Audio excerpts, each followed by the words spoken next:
Hello there, assalamu alaikum and ahlan wa sahlan marhaba ji aina bakhair ragle and a very good morning to all of you. Well janab, this is me none other than chirpy and crispy, live and loud. हरी और आयशा मलिक आपके साथ, आपका हमारा साथ रहता है every Monday to Saturday सुबह 11 बजे से लेकर दोपहर 1 बजे तक. And the show is called talk of the town. So 11:08 on the dial और 17th of May 2023. और आज जनाब वेडनेसडे हो चुका है और उम्मीद है कि जो मिड ऑफ वीक की फीलिंग है वो आप फील कर रहे होंगे. वैसे भी मिड ऑफ वीक में बहुत सारे लोग जो है वो अपने काम को करने में जरा काफी ज्यादा एनर्जेटिक हो जाते हैं, क्योंकि वीकेंड की छुट्टी की जो खुशी होती है वो कुछ और ही लेवल की होती है.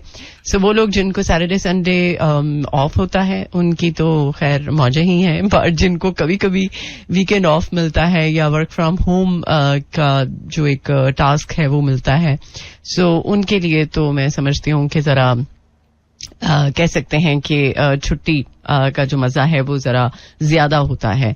सो फिलहाल प्रोग्राम को मैं स्टार्ट करूंगी कुछ जबरदस्त से म्यूजिक के साथ. आज के प्रोग्राम में बहुत सारी अपडेट्स हैं, बहुत सारी बातें हैं जो कि आपके साथ मैं शेयर करती रहूंगी through out the show. In fact कल या परसों की बात है कि मैं देख रही थी, वैसे मैं अक्सर उर्दू जुबान के बारे में बात करती हूँ कि यार उर्दू जुबान को बोलते हुए हमें क्यों इतनी दिक्कत होती है, क्यों हम लोग ये फील करते हैं कि उर्दू को बोलते हुए हमारा जो एक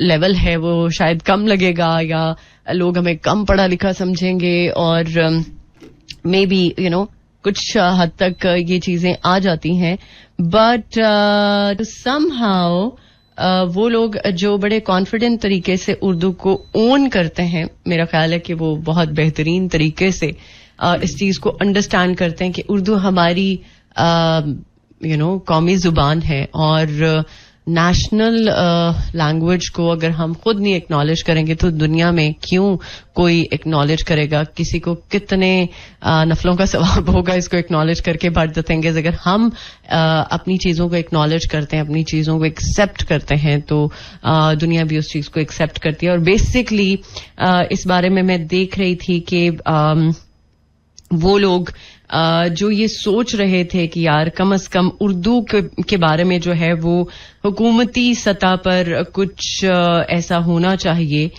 कि जो उर्दू लैंग्वेज की एक्नॉलेजमेंट के बारे में हो. सो इस बारे में मैं बिल्कुल बात करूंगी. मेरे अभी लग रहा है कि गला जो है वो मुझे डिस्टर्ब करेगा आज के शो में, लेकिन आप समझ सकते हैं मौसम का भी असर है. और वैसे तो मैं ठंडा पानी बिल्कुल भी पसंद नहीं करती गर्मियों में भी पीना, और कोशिश करती हूँ कि जरा नॉर्मल जो पानी होता है उसको पीऊं. सो इस बारे में आज मुझे बात करनी है डिटेल के साथ उर्दू जुबान को लेकर.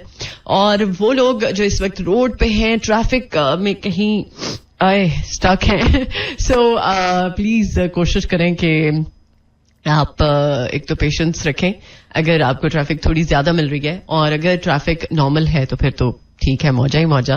बट द थिंग इज, जब रोड पे इंसान निकलता है तो वो किस फ्रेम ऑफ माइंड में होता है ये हम नहीं अंदाजा लगा सकते. बट ट्रैफिक कवानीन को अगर हम फॉलो करते हुए रोड पे निकलें तो ना हम अपने आप को मुश्किल में डालते हैं ना किसी और को. और आज पता नहीं लाहौर में क्यों ट्रैफिक थी, हालांकि मैं तो टाइमली पहुंची हूँ ऑफिस, बट बहुत ज्यादा ट्रैफिक थी. और मैं सोच रही थी कि कहीं कोई प्रोटेस्ट वगैरह तो नहीं हो रहा जो ट्रैफिक बहुत ज्यादा है, बट मुझे अभी तक समझ में नहीं आया कि ट्रैफिक क्यों है. कलमा अंडरपास और बरकत मार्केट की तरफ बहुत ज्यादा ट्रैफिक का फ्लो था. सो उम्मीद है कि आपको बहुत ज्यादा ट्रैफिक नहीं मिलेगी और आप इजीली जहां पर पहुंचना होगा पहुंच जाएंगे. सो फिलहाल प्रोग्राम में अभी कुछ जबरदस्त सा म्यूजिक करूंगी प्ले, और इसके बाद फॉर शो करेंगे आपको join. Alright, welcome back. Well, अच्छा गाना है शाय गिल एंड हसन रहीम. काफी अच्छे अच्छे गाने आ रहे हैं और मेरी पूरी कोशिश होती है कि मैं आप लोगों के लिए वो सारे गाने प्ले करूं जो बिल्कुल लेटेस्ट होते हैं, ताकि आप ये जो एक शिकवा होता है ना, गिला होता है कि पाकिस्तान में अच्छा म्यूजिक नहीं बनता, भी अब ये वाला शिकवा बनता नहीं है. पाकिस्तान में बहुत अच्छा म्यूजिक बन रहा है और होपफुली बनता रहेगा. किया. और सिंगर्स कुछ ऐसे भी हैं कि जो शायद पहले उनको कभी इस तरह से एक्नॉलेजमेंट नहीं मिली, बट अब काफी हद तक सिंगर्स जो हैं वो एक्नॉलेज हो रहे हैं कि नहीं, बहुत अच्छा काम हो रहा है. सो बाय द वे, वो लोग जो आजकल की लोड शेडिंग से बहुत ज्यादा तंग है, आई होप सो कि आपके इलाके में बहुत ज्यादा लोड शेडिंग नहीं हो रही होगी, लेकिन still you know commercial areas या फिर जो रेजिडेंशियल एरियाज हैं वहां पर लोड शेडिंग का सिलसिला चल रहा है. और अब आने वाले दिनों में और मजीद ये जो लोड शेडिंग का सिलसिला है ज्यादा दौरानिया के लिए हो जाएगा. और जैसे जैसे गर्मी की शिद्दत में इजाफा होगा वैसे वैसे लोड शेडिंग भी बहुत ज्यादा होगी. और आप सोच रहे होंगे कि मैं लोड शेडिंग की क्यों बात कर रही हूँ. बेसिकली जो लोग ये सोच रहे हैं कि यार बिजली जो है वो उनके इलाके में नहीं जा रही, तो आपके इलाके में आपकी अपनी बिजली है और हमारे इलाके में हुकूमती बिजली है, इसलिए जरा हमें दिक्कत का सामना करना पड़ रहा है. कुछ ऐसी सोसाइटीज हैं जहां पर यू नो लोड शेडिंग नहीं होती. इवन पानी का इशू नहीं है, बिजली का इशू नहीं है, गैस का इशू नहीं है. सो ठीक है, बहुत सारे लोग अफोर्ड कर सकते हैं और वो मूव कर जाते हैं, लेकिन कुछ लोग जो नहीं अफोर्ड कर सकते, मतलब आजकल का जो सिनेरियो है उसके अकॉर्डिंगली देखा जाए तो बहुत सारे लोगों के लिए अफोर्ड करना मुश्किल है, और कुछ लोग तो जस्ट अपना सर्वाइवल ही कर लें तो बड़ी बात है. सो उम्मीद है कि आप इस चीज से जरा नाराज नहीं होंगे, क्योंकि ये तो होना ही है. बहरहाल ईद उल फितर तो गुजर चुकी है और ईद उल अजहा के बारे में जरा बातें हो रही हैं. और वो लोग जो ईद उल अजहा की तैयारियां अभी से करने के मूड में हैं, क्योंकि जाहिर सी बात है ये ईद कुर्बानी की ईद होती है. बहुत सारे लोग जो है वो इस ईद पर अपनी पसंद का कुर्बानी का जानवर खरीदते हैं और उसका ख्याल भी रखते हैं. कुछ लोग तो बिल्कुल at the nick of the time कुर्बानी से कुछ घंटों पहले या कुर्बानी से 1 या 2 दिन पहले जानवर खरीदते हैं. सो इस ईद पर कुछ लोगों ने अगर कुर्बानी का जानवर अपने यहाँ 1 साल या 2 साल तक उसको रखा है, उसको प्यार से उसकी देखभाल की है, तो आप अंदाजा लगा सकते हैं कि ये जो एक एहसास है इस ईद का वो किस तरह का आपको लगता है. बट जनाब, ईद उल अजहा के बारे में बात करें तो ईद उल अजहा कब होगी, माहिर फल्कियात की पेशगोई सामने आई है. सो मिस्र के जो माहिर फल्कियात हैं उन्होंने फल्कियाती हिसाबात के मुताबिक ईद उल अजहा की तारीख जो है वो बता दी है, और उनके अकॉर्डिंगली जो मौजूदा हिजरी साल है उसमें ज़िकात का महीना जो है वो अगले इतवार को शुरू होगा और ये महीना 29 दिन का हो सकता है. सो ईद उल अजहा 27 जून को एक्सपेक्टेड है. मतलब आज के अकॉर्डिंगली अगर हम देखते हैं तो एग्जैक्ट 1 महीना बाद जो है वो 1 महीने बाद हम ईद को सेलिब्रेट करेंगे on Tuesday.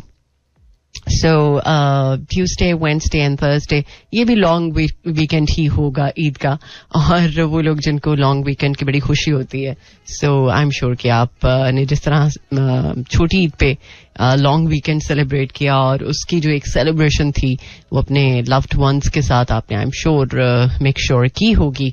सो आप बड़ी ईद पर भी ये चीज प्रिपेयर कर सकते हैं कि आपको ईद पर क्या करना है, किसके साथ ईद की खुशियों को सेलिब्रेट करना है और कहाँ जाना है, या मे बी आपके यहाँ अगर कोई आने का प्लान बना रहा होगा तो जाहिर सी बात है आप उसके लिए भी एक्साइटेड होंगे. सो जनाब, विजिट वीजा पर सऊदी अरब जाने वाले हज नहीं कर सकेंगे वो लोग जो इस चक्कर में थे कि विजिट वीजा उनको मिल रहा है और वो हज परफॉर्म कर लेंगे, तो ऐसा बिल्कुल भी नहीं है. लिहाजा आप जरा चुप करके ही रहें, क्योंकि विजिट वीजा की जो मुद्दत है वो 90 रोज है और मियाद खत्म होने से कबल उम्रा अदा करना जरूरी है, बट आप हज नहीं परफॉर्म कर सकते, ये आपको पता होना चाहिए. सो फिलहाल एक और ट्रैक करूंगी आपके लिए प्ले, और इसके बाद कमर्शियल ब्रेक, देन आपको करेंगे ज्वाइन.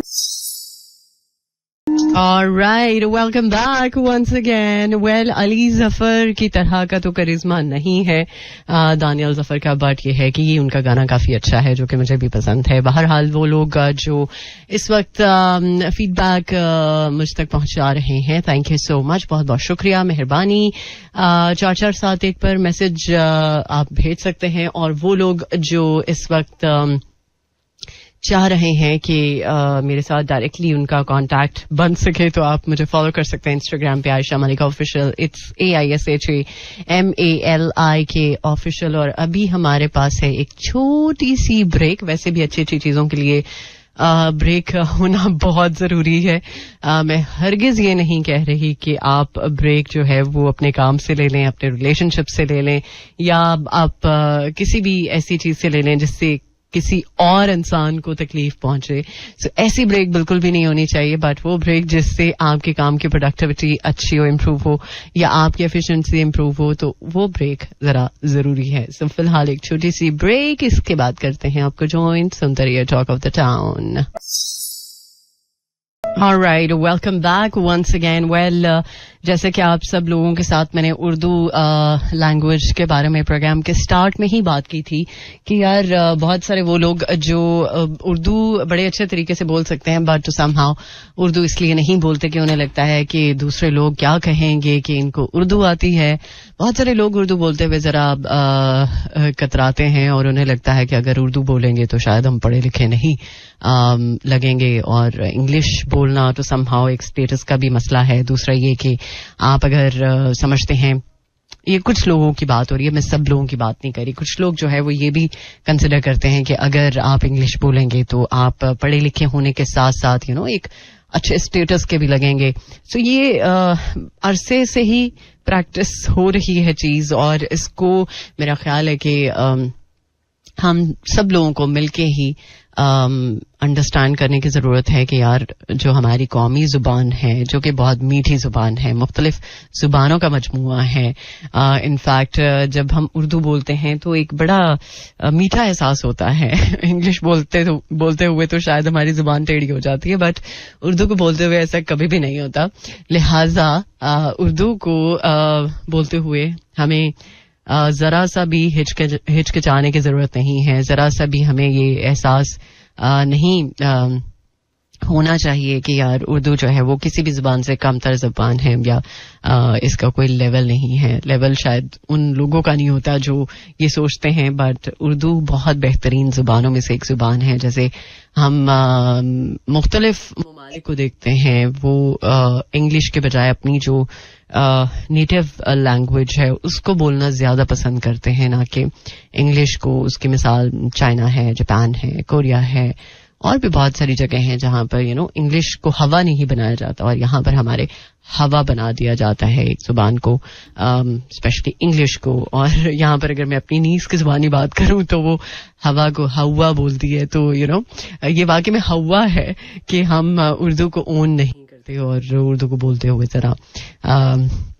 दिक्कत महसूस करते हैं. शायद हमारी जुबान जो है वो टेढ़ी हो जाए, अल्लाह ना करे जुबान टेढ़ी हो, but please for God sake it's the high time कि जब हमें इस चीज को मानना होगा, एक्सेप्ट करना होगा कि हम उर्दू को बहुत अच्छे तरीके से ओन करते हुए अगर बोलेंगे तो इसमें कोई हमारी वैल्यू नहीं कम होगी.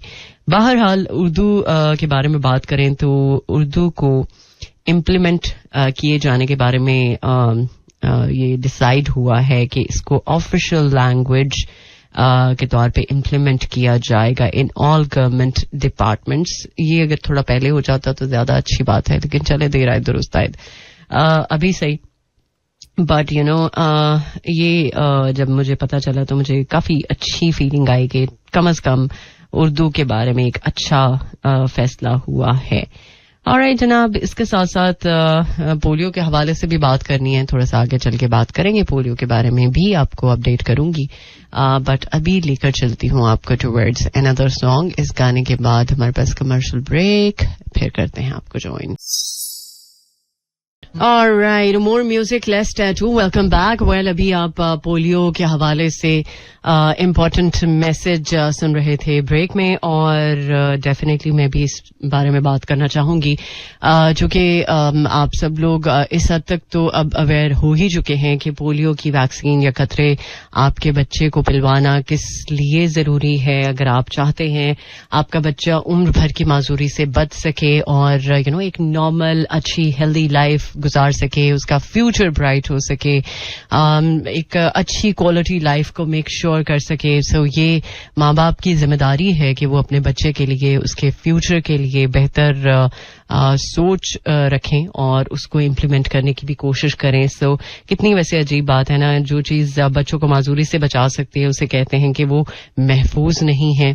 मतलब हम ये चीज सुनते हैं, और अभी भी कुछ इलाके ऐसे हैं जहां पर इस तरह के मिथ्स हैं कि ये तो एक ड्रामा है, ढकोसला है, ये जो खतरे हैं ये हमारे बच्चे की सेहत के लिए बिल्कुल सही नहीं। कुछ ऐसी बातें भी होती हैं कि जिनका कोई सिर पैर नहीं होता, और फिर भी इसके बावजूद लोग ऐसी बातों पे कान धरते हैं। लिहाजा बार बार अगर इस तरह की कैंपेन्स आप लोगों के लिए होती हैं तो उसका मकसद एक तो ये है कि आपके बच्चे को पोलियो के खतरे पिलवाए जाएं, और दूसरा ये कि आप में अवेयरनेस क्रिएट की जाए कि आप अपने बच्चे का फैसला खुद लें, क्योंकि पोलियो का जो खात्मा है वो हम सबको मिलकर करना है। जिस तरह मुख्तलिफ ममालिक से पोलियो का खात्मा हो सका है, उसी तरह से हम चाहते हैं कि पाकिस्तान में भी पोलियो का खात्मा मुकम्मल तौर पर हो सके। एक वक्त था जब मुझे लगता था शुक्र अल्हम्दुलिल्लाह पाकिस्तान में पोलियो जो है वो नहीं है, पाकिस्तान से पोलियो एरेडिकेट हो चुका है, बट कुछ अरसे से पोलियो केसेस दोबारा से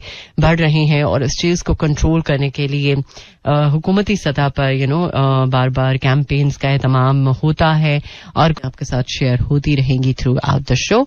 सुनते रहिए talk of the town. Alright, welcome back once again। Program के सेकंड हाफ में एक बार फिर से खुश आमदीद। और प्रोग्राम के फर्स्ट हाफ में मैं बात करी थी लोड शेडिंग को लेके, सो शायद उसका असर जो है वो मेरी बात का इतना ज्यादा हुआ कि हमारे ऑफिस में ही लाइट नहीं है, और पता नहीं कब आएगी।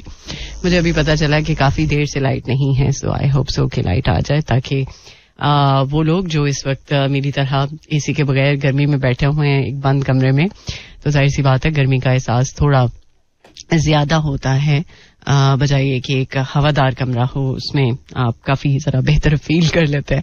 लेकिन खैर स्टूडियो में थोड़ी सी गर्मी है, उम्मीद है कि जल्द लाइट आ जाएगी। सो जनाब जरा मौसम की बात कर लेते हैं। अब बिजली का हाल अहवाल तो आपको पता ही है कि क्या है, लेकिन ये है कि आज इस्लामाबाद, लाहौर, सियालकोट में मौसम की सूरत हाल कुछ इस तरह से रहने वाली है। इस्लामाबाद में 35 degree centigrade, maximum 37, minimum 23, and humidity level 23%। और लाहौर में 38 degree centigrade, maximum 41, minimum 26, and humidity level 20%। Sialkot में 36 degree centigrade, maximum 40 degree, minimum 24, and humidity level 23%। सो ये तो कुछ मौसम के बारे में बातचीत हो गई। बाकी अगर आप किसी भी हवाले से कुछ कहना चाहते हैं, you are more than welcome. और अभी इनफैक्ट हम आज कुछ और मजीद बात करें जरा स्पोर्ट्स को लेके, सो स्पेशली क्रिकेट को लेके। सो आईसीसी ने इस हवाले से बात की है। किस हवाले से? अच्छा, आगे चल के मैं आपको बताऊंगी कि किस बारे में आईसीसी जो है वो जरा कंसर्न है। वैसे तो आजकल आपको कुछ क्रिकेट के हवाले से खबरें आ ही रही हैं, मिल ही रही हैं, क्योंकि एशिया कप भी टॉक ऑफ द टाउन बना हुआ है, और ऊपर से वर्ल्ड कप, फिर इंडिया और पाकिस्तान का एक जो रिफ्ट है वो भी इसकी लपेट में ही है। लेकिन देखते हैं अभी आईसीसी ने क्या फैसला जो है वो किया है, क्या और मजीद तब्दीलियां सामने आई हैं, और किस हवाले से वो तब्दीलियां जो हैं वो टॉक ऑफ द टाउन हैं। बात करेंगे आगे चल के। बाद अभी कुछ गाना मैं प्ले करना चाह रही हूँ ऐसा जो आपको सुन के अच्छा लगे। चलें, फिलहाल ये गाना हम प्ले करेंगे जो अभी मेरे बैकग्राउंड में है, voice of Imran Khan. Then आपको करते हैं ज्वाइन। सुनते रहिए talk of the town. Alright, हौली हौली ये बोला दिल डोला. कभी कभी आप बहुत ज्यादा लाउड भी हो जाए तो भी कोई फायदा नहीं होता. सो कभी कभी धीरे धीरे बोल के भी आप अपनी बात समझा सकते हैं, क्लियर कर सकते हैं कि आप क्या कहना चाहते हैं. लेकिन कुछ लोग शायद वैसे ही बाय नेचर बड़े लाउड होते हैं. वैसे पंजाबियों के बारे में ये कहा जाता है कि पंजाबी जो है वो एक्सप्रेशन वाइज बहुत ज्यादा लाउड होते हैं, और चाहे वो प्यार का एक्सप्रेशन हो या गुस्से का एक्सप्रेशन हो, बट वो बहुत ज्यादा लाउड होके अपना एक्सप्रेशन शो करवाते हैं और कोशिश करते हैं कि अगले बंदे को उनका एक्सप्रेशन समझ में आए. समटाइम्स पंजाबियों के बारे में ये भी कहा जाता है कि वो थोड़े से बदतमीज होते हैं. यार, वो बदतमीज नहीं होते. ये हरगिज नहीं है कि मैं पंजाबी हूँ इसलिए मैं ये बात कर रही हूँ. पंजाबी थोड़े से लाउड होते हैं. लाउड इस वे में कि वो हर चीज को बहुत ज्यादा एक्साइटमेंट में करने की कोशिश करते हैं. कभी कभी वो एक्साइटमेंट बहुत सही निशाने पे जाती है और कभी कभी वो एक्साइटमेंट जो है वो आए बाय शाये हो जाती है. खैर, आईसीसी ने प्लेइंग कंडीशंस में एक्चुअली नई तब्दीलियां कर दी है, और प्लेइंग कंडीशंस में तब्दीलियां दुबई में होने वाले इंटरनेशनल क्रिकेट काउंसिल की चीफ एग्जीक्यूटिव कमेटी के इजलास के दौरान की गई. और सॉफ्ट सिग्नल को बेसिकली खत्म करने का मामला जो है वो डिस्कस किया है. और सॉफ्ट सिग्नल को खत्म करने के लिए ये जो एक मामला मेक श्योर किया गया, चूंकि 1 जून से इंग्लैंड और आयरलैंड के दरमियान टेस्ट मैच में इसका खात्मे का जो एक इत्तलाक है वो हुआ. और अब ये चीज आने वाले वक्त में हमें क्लियर होगी कि बहुत सारी ऐसी प्लेइंग कंडीशंस हैं जिनको कि हम तब्दील होता हुआ देखेंगे.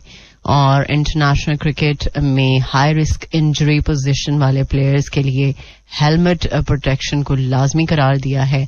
और फास्ट बॉलर्स का सामना करते वक्त बैटर्स हेलमेट लाजमी पहनेंगे, जबकि विकेट कीपर स्टंप्स के करीब खड़ा हो तब हेलमेट पहनना लाजमी होगा.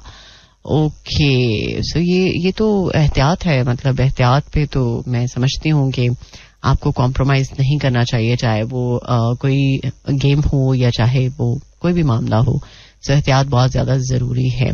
सो जनाब, आज हो के 17 मई है. सो पाकिस्तान समेत दुनिया भर में आज हाइपरटेंशन का डे मनाया जा रहा है. इस बारे में जरा मैं डिटेल में बात करना चाहूंगी. हर दूसरा बंदा जो है वो हाइपरटेंशन का शिकार है, और उम्मीद है कि इस बारे में अवेयरनेस जितनी रिक्वायर्ड है उसको मेक श्योर किया जाए और ऑन एंड ऑफ किया जाए, ताकि वो लोग जिनको दिक्कत रहती है इस चीज को अंडरस्टैंड करने में कि एक्चुअली इसका मतलब क्या है, हाइपरटेंशन से और क्या क्या प्रॉब्लम्स अकर हो सकते हैं. सो इसको बहुत ज्यादा हद तक जरूरी है कि इसको अवेयर किया जाए इस मामले को.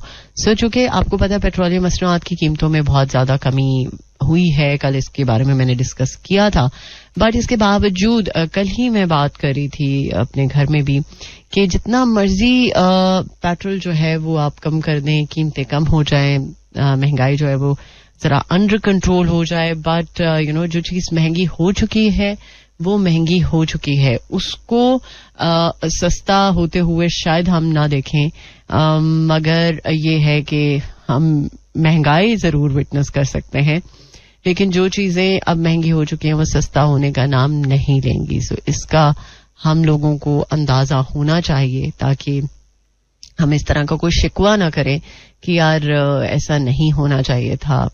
मतलब अगर पेट्रोलियम मसनूआत सस्ती हैं या डॉलर की कीमत जो है वो जरा कम हुई है तो शायद चीजें सस्ती हो जाए, तो दूर दूर दूर तक भी आप इस बारे में नहीं सोच सकते कि महंगाई जो हो चुकी है वो अंडर कंट्रोल हो सकेगी. बहरहाल उम्मीद में दुनिया कायम है.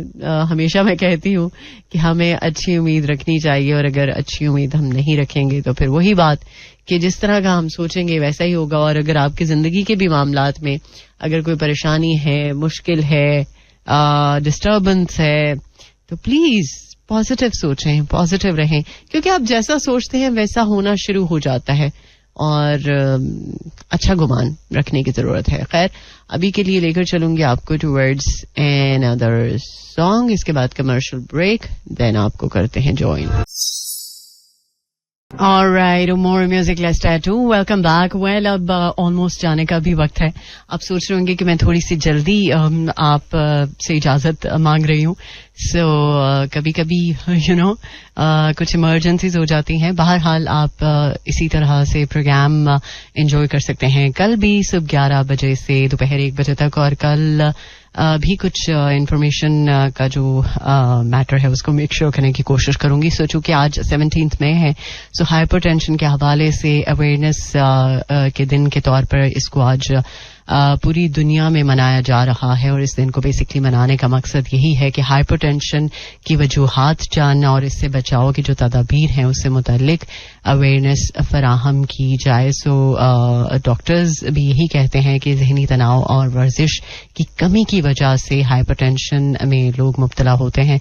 और अगर आप अच्छी सेहत और अच्छी ग़िज़ा को मेक श्योर करते हैं और साथ में भरपूर नींद लेते हैं और आप फिजिकल एक्टिविटी को मेक श्योर करते हैं तो डेफिनेटली आप मुख्तलिफ तरह की बीमारियों से बच सकते हैं. सो इंशाल्लाह जिंदगी रही तो कल मुलाकात होगी और आप अपनी सेहत का ख्याल रखेंगे, इस बात की मुझे उम्मीद है, यकीन है. सो मिलते हैं अब कल सुबह 11 बजे. टिल देन टेक केयर, अल्लाह हाफिज, अल्लाह निगहबान एंड खुदाए पमान. This is Mira FM 107.4.